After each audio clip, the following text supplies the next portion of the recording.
Olá, sabe aquele tipo de documento que parece só mais um papel burocrático e chato, mas que, na verdade, muda absolutamente tudo?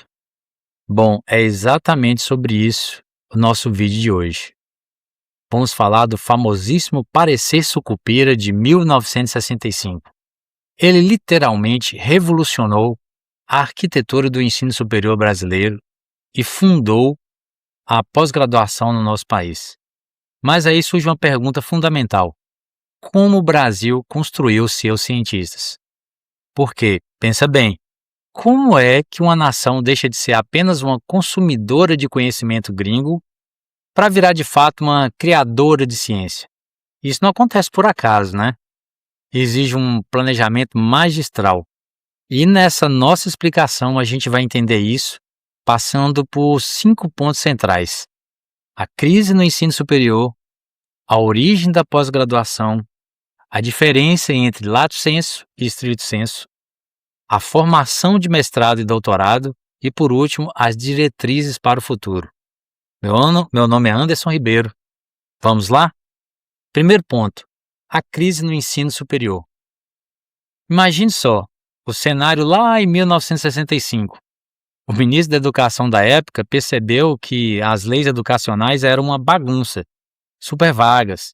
Basicamente, o sistema tratava qualquer curso depois da faculdade como uma simples especialização profissional, ou seja, não existia foco num treinamento científico rigoroso.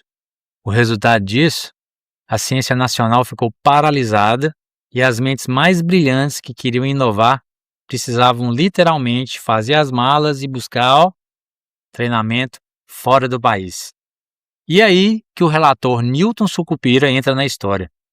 Com a visão muito nítida da urgência daquele momento, ele cravou que a universidade precisava, e eu cito, abre aspas, deixar de ser instituição apenas formadora de profissionais e se transformar em centro criador de ciência e de cultura. Fecha aspas. Em outras palavras, a universidade não podia ser só uma fábrica de diplomas. Ela tinha que assumir seu papel de criadora do saber. Para desenhar as plantas arquitetônicas desse novo sistema para o Brasil, o conselho da época precisou olhar lá para fora. A ideia vem de uma linguagem global que começou com o título de mestre nas universidades medievais, passou pela Alemanha do século XIX, com aquele foco massivo em pesquisa e no modelo de PhD, cruzou o oceano para se adaptar nos Estados Unidos e finalmente chegou ao Brasil no Parecer Sucupira de 65. E tem um ano muito específico nessa história que é crucial: 1876. Por que isso importa? Porque foi o ano de fundação da Universidade Johns Hopkins nos Estados Unidos. O documento destaca isso como uma virada de chave gigantesca para o que eles chamam de erudição criativa. A instituição simplesmente parou de focar só em dar aula básica e passou a focar em pesquisa ativa, original e transformadora. Então, a grande sacada do documento para resolver a crise aqui no Brasil foi dividir a pós-graduação em duas estradas distintas. Pensa na graduação como a fundação de um prédio. O lato sensu é tipo o seu cinto de ferramentas. Ele é super prático, focado na sua profissão imediata e te entrega um certificado. Em forte contraste, temos o estrito sensu. Bom, aí a gente está erguendo os andares mais altos de um arranha-céu de pesquisa. Tem um foco acadêmico super profundo, exige uma sistemática científica pesada e, no fim, te dá um grau acadêmico formal. O Conselho bateu o martelo e definiu o sentido estrito como uma camada acadêmica de altíssimo rigor. E olha, isso é absolutamente crucial. Foi essa engrenagem altamente organizada que permitiu treinar a futura geração de cientistas do país e os próprios professores universitários. Sabe aquelas vacinas complexas desenvolvidas no Brasil ou as tecnologias que a gente exporta? Pois é, tudo isso é fruto direto dessa base plantada lá atrás. Subindo para o topo desse nosso arranha-céu acadêmico, as diferenças ficam bem claras. O mestrado, com duração mínima de 1 ano letivo, foca na elaboração de uma dissertação, podendo ser um preparatório ou já um grau final.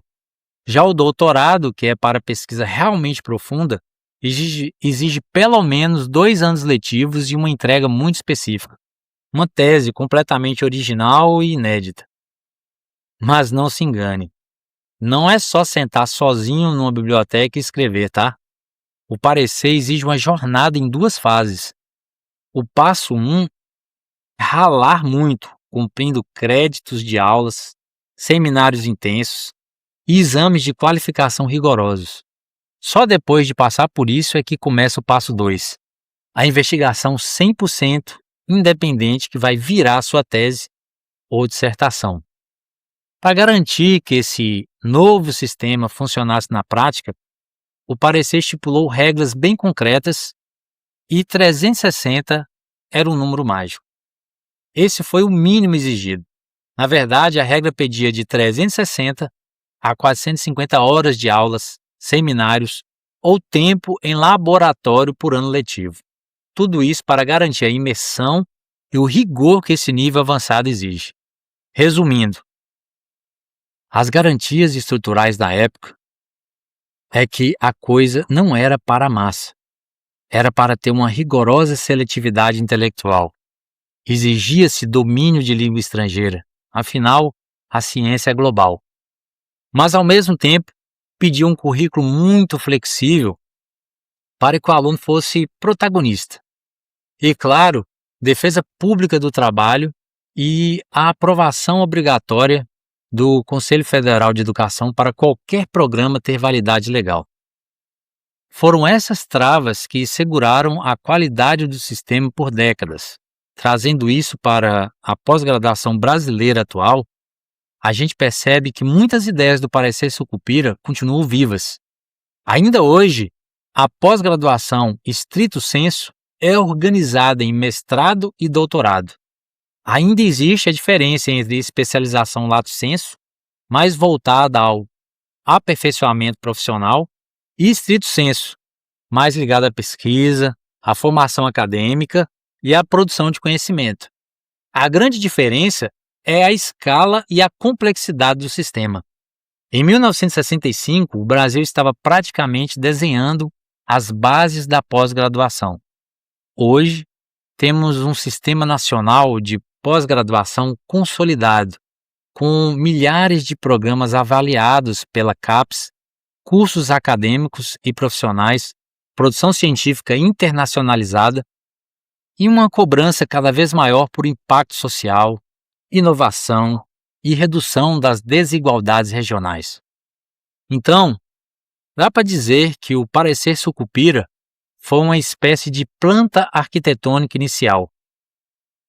Ele não resolveu todos os problemas, mas desenhou a estrutura que permitiu ao Brasil formar mestres, doutores, pesquisadores e professores universitários em larga escala. Para fechar a nossa análise, fica uma reflexão muito interessante.